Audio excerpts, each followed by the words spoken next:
گاؤں ہی کا ایک واقعہ ہے، ایک بالکل ان پڑھ ماں۔ اب سوال یہ ہے کہ ہم بچوں کو ان مجلسوں سے کیسے بچائیں اور اچھے کاموں میں اپنے بچوں کو کیسے ہم بزی کریں۔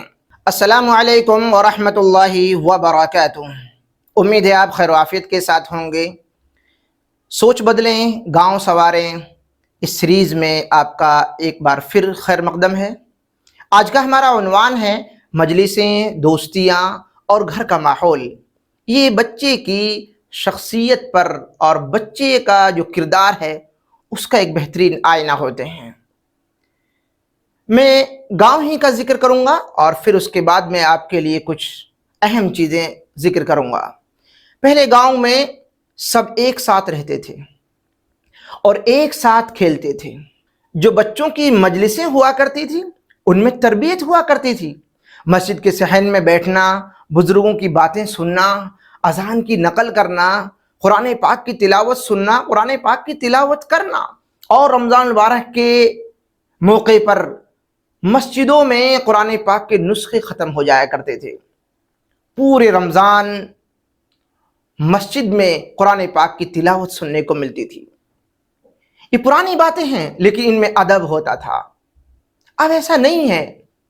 یہ سب باتیں بچے کے دل میں ادب، دین اور سچائی کا ایک ایسا رنگ بھر دیتی تھی جس سے بچے میں آگے چل کر ایک اچھائی، حیا اور شرم ہوا کرتی تھی۔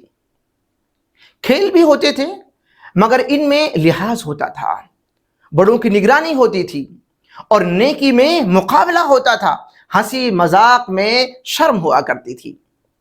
مگر آج کی مجلسیں کچھ اور ہی ہو گئی ہیں۔ بچے گلیوں میں بیٹھتے ہیں مگر ہاتھ میں ان کے موبائل ہوتا ہے۔ باتیں ہوتی ہیں مگر گانے، فلمیں، مذاق اور گندے جملے ہوتے ہیں۔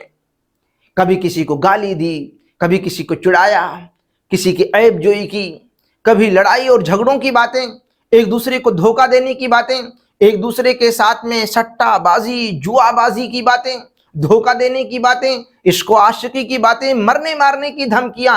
یہ سب مجلسیں نہیں ہیں، یہ بگاڑ کی محفلیں ہیں۔ اور ان مجلسوں سے جو دوست بنتے ہیں، اللہ اکبر، وہی بچے کی زبان بنتے ہیں آگے چل کر، وہی بچے کا لباس بنتے ہیں، وہی بچے کی سوچ پر اثر ڈالتے ہیں۔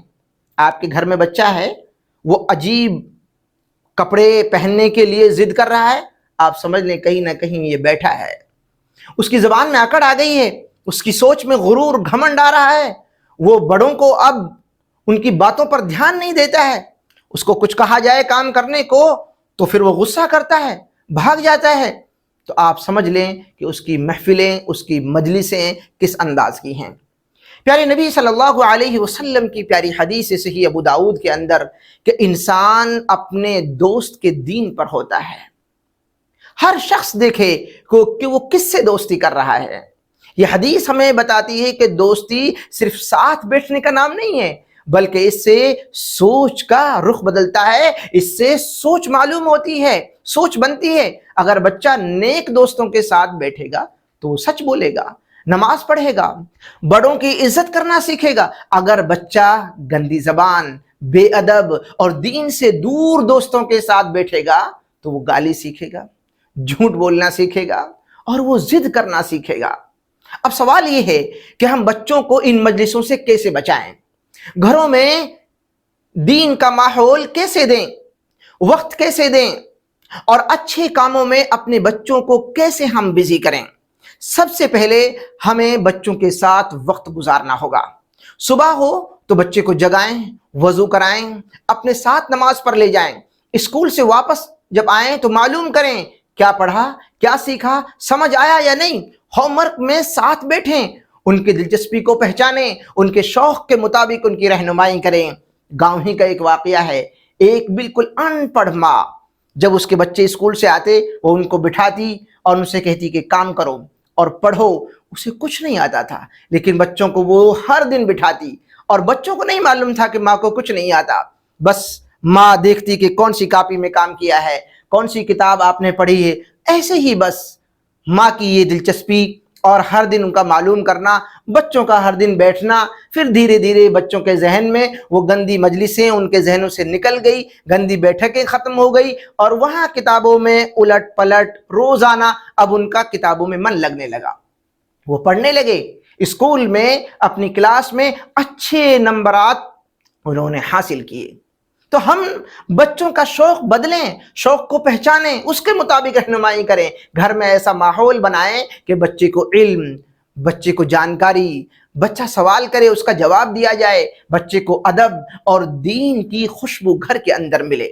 موبائل پر صرف وہی چیز دکھائیں جس میں کچھ سکھایا جا رہا ہو، نہ کہ بگاڑ والی باتیں، گانے والی ویڈیوز۔ گھر میں نبیوں کے قصے سنائیں، صحابہ کی قربانیاں بتائیں، دعائیں یاد کروائیں، کھانے کے آداب سکھائیں، ہر کام میں اللہ کا ذکر شامل کریں۔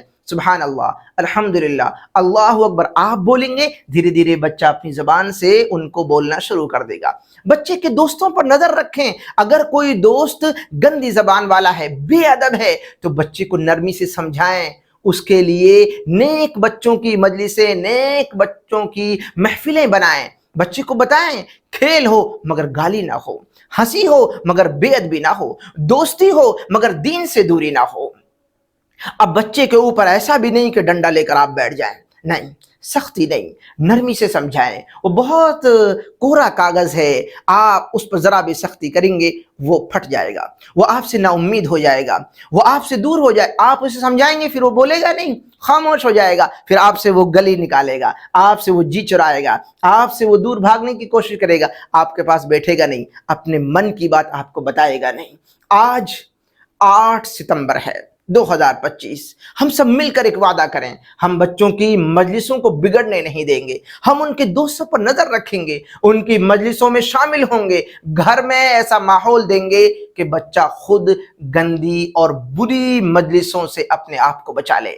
اگر ہم نے آج یہ قدم نہ اٹھایا تو کل بچہ مسجد کے باہر ہنسے گا، قرآن پاک کی تلاوت ہوگی، قرآن پاک کی باتیں ہوں گی، حدیث پاک کی باتیں ہوں گی، بچہ مذاق کرے گا، نماز میں مذاق کرے گا، ایک دوسرے کو تھپڑ مارے گا، ایک دوسرے کے ساتھ وہ ہنسی مذاق کرے گا، دوسروں کی نمازوں کو خراب کرے گا، اور ہم صرف پچھتاوے کے ساتھ زندگی گزاریں گے۔ کچھ ہاتھ میں نہیں ہوگا جب بچہ بڑا ہو جائے گا، لیکن اگر آج ہم نے نیت کر لی تو بچہ مجلسوں میں ادب سیکھے گا، علم حاصل کرے گا، اچھی بیٹھک بنائے گا، اچھی محفل بنائے گا، اور جب کوئی پوچھے گا یہ بچہ ایسا کیسے بنا تو جواب ہوگا اس کے گھر میں روشنی تھی، اس کے گھر کا ماحول اچھا تھا، اس کے دوست نیک تھے، اور اس کے ماحول میں تربیت موجود تھی۔ فیصلہ آپ کے ہاتھ میں ہے، آپ بچے کو سنوارنا چاہتے ہیں یا صرف وقت کے حوالے کرنا چاہتے ہیں۔ آج کا دن بدلنے کا دن ہے، اور ہر دن بدلنے کا دن ہوتا ہے۔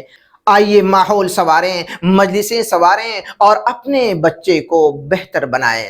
اجازت دیں مجھے، میں انشاءاللہ ایک نئے ٹاپک کے ساتھ آپ کے سامنے دوبارہ حاضر ہوں گا۔ السلام علیکم ورحمۃ اللہ وبرکاتہ۔